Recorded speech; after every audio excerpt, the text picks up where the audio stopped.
Hey folks, Brendan here from Bluelight with another Facebook Live for you to help you on your journey to become a police officer. So for those of you who haven't seen any of these lives or my videos before, I've been doing this now for 11 years, helping people in the recruitment process. I've been helping to support people in the police sector for 26 years now. I've been in the police sector for 37 years. Wow, how old am I? But 26 years ago, I got really interested in helping people to succeed in promotion boards, specialist interviews. And so this is my bread and butter. This is all I do.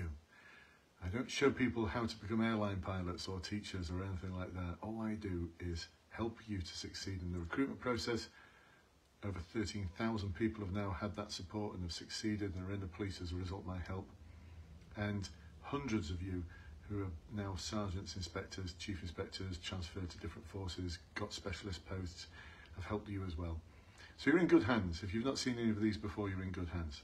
So today I'm going to share with you some of the learning that came out of a one-to-one I did earlier on. By the way, if you want to find out more information about those services, then click the link below. If you're watching this live, ask in the comments. You can also find in the links below, if you're watching this on the recording, how to access the Facebook groups. The Police Recruitment Facebook group and Career Development one has got over 20,000 members now, and the one that's just for serving police officers has over 4,000. Amazing. The support you're going to get there is second to none. There's also a lot of people who work for force HR teams and recruitment teams who are members of those groups and are there to help you as well when you're struggling with something, depending on the force you're applying to. So today, anyway, back to the one-to-one. It was a special one-to-one. It was with someone who got in touch with me to say, I can't think of any answers to the suggested questions that you've given me. By the way, these are the suggested questions for the online assessment centre. I've been told that they're sort of 98% there. I can predict what the questions are going to be. If someone tells me that the question is going to be on the value of transparency, I can pretty much predict what the question is going to be.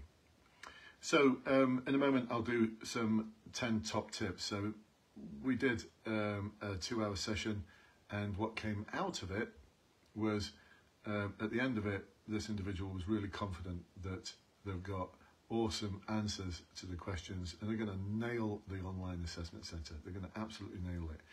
But these tips are primarily for those of you who are thinking, I just don't know where to begin with my preparation. Anyway, let's do a few shout outs to those of you who have come to join me on this unannounced Facebook Live, which is what I often do. We've got Laura, we've got Natalie, we've got Kevin, Andrew, Peter, Dom, we've got Simon, we've got John, we've got Maria, Susan, another Peter, Liam, and we've also got Annette. So good to have you all on board this evening. If you've got any questions or you want to query anything, please do ask in the comments, and if what you're hearing is something that you think that's awesome, then do click that like or love. And if you're watching this on the recording, do subscribe or like the page, depending on whether you're watching this on Facebook or on YouTube. So here we go. Now, one of the things that this individual was doing was thinking, I need to make sure I've got an example of integrity, an example of public service, an example of transparency, an example of innovative and open-minded. No, that's not how it works. Why? Because if you look at something like the transparency value, well, there's all sorts of different questions that can stem out of that. You look at the behaviours within transparency and they talk about decision making. They talk about being accountable for things that you've done. And it also talks about learning from experience. So those behaviours could get turned into 3 completely different questions. So you need to prepare to answer the question, not answer the competency or value. Does that make sense? It's really important. So once you know what the questions are likely to be, you can then start thinking about examples of when you've done those things. Number 2, involve other people. Just about every behaviour in the competency and values framework talks about other people. All the behaviours describe how you interact with other people. So make sure that in your answers, you're involving lots of people. Number 3, forget the tea and medals. So today's was going to be how, for public service, tell me about a time when you've offered a really good level of service. We're going to talk about how they rescued a dog. No, just no. Other people in the past have wanted to talk about how they delivered first aid. Again, no, just don't. It's the sort of tea and medals thing, and it doesn't really involve that many people. So, no tea and medals. The behaviours that you're describing are not the ones where everyone patted you on the back and said, what an awesome job. Now, a lot of the time, they're things that are just fairly ordinary, things that happen in life, but they describe the behaviours that they're looking for perfectly.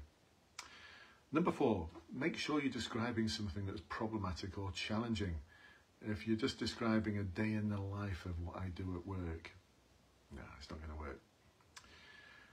Number 5, it's okay to talk about how you struggled with something, or you weren't managing something, or you're finding something difficult.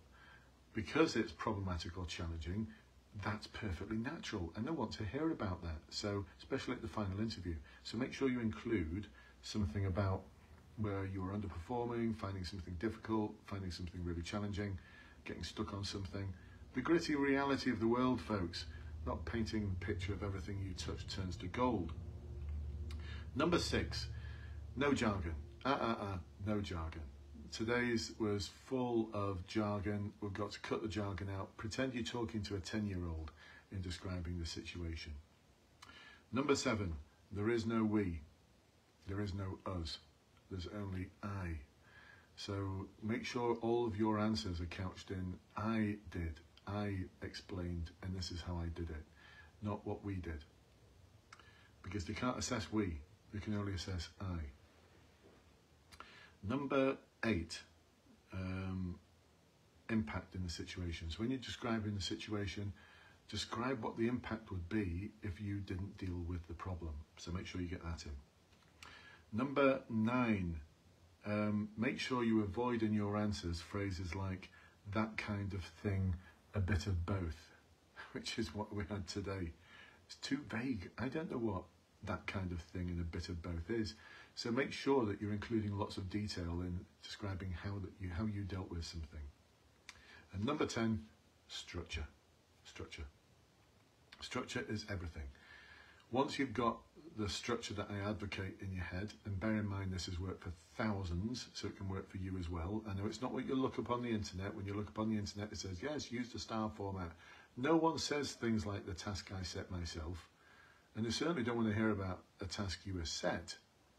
So instead we use SALCU. It talks about the situation, talks about your aim. It can also bring in your options that you considered, why you chose the option you chose, moving then into your actions, not just what you did, but how you did it.